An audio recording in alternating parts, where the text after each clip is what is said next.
స్థితిలో ఉందంటే బాలాజీ గారికి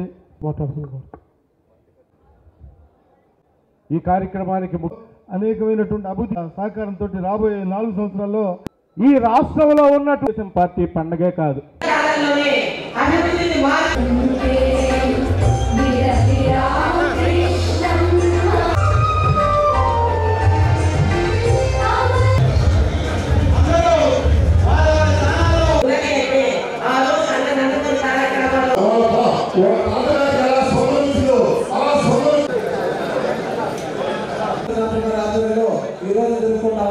ఈ సందర్భంగా ఈరోజు మన ఒంగోలులో మన నియోజకవర్గ మహానాడు జరుపుకుంటున్నాం. కడపలో 27, 28, 29 రాష్ట్ర తెలుగుదేశం పార్టీ మహానాడు జరుపుకుంటున్నాం.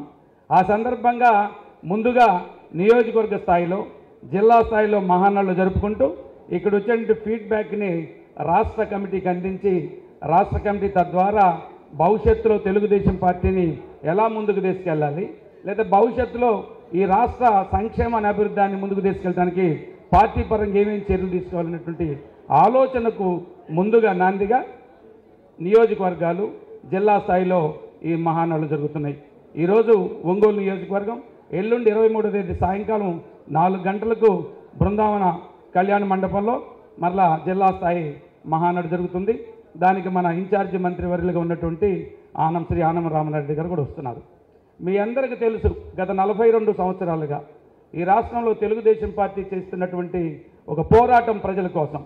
ఎన్టీ రామారావు గారు అయితే ఆయన సినీ జీవితాన్ని నుంచి వచ్చి ఆ రోజు రాష్ట్రంలో ఉన్నటువంటి ఒక దుర్మార్గ పరిస్థితుల్లో ఆ రోజులు పేదవాడికి సరిగా కడుపు నిండా తినేటువంటి భోజనం తినేటువంటి పరిస్థితులు లేకపోతే, లేదా సంక్షేమం లేకపోతే, లేదా చట్టం సరిగ్గా వాళ్ళని పరిరక్షించలేని పరిస్థితుల్లో ఎన్టీ రామారావు గారు ఈ రాష్ట్రంలో తెలుగుదేశం పార్టీని పెట్టి ఒక ప్రపంచంలాగా, ఒక విజృంభణలాగా ఆంధ్రప్రదేశ్ ప్రజల్లో సంమోహన శక్తిగా వెళ్ళి ఆంధ్రప్రదేశ్ ప్రజల మన్ననలు పొంది 83లో పెట్టిన 9 నెలల్లోనే తెలుగుదేశం పార్టీకి అధికారం తీసుకొచ్చినటువంటి ఘనా పార్టీ స్వర్గీయ నందమూరి తారక రామారావు అని కూడా మీ అందరూ గుర్తు చేస్తున్నాను.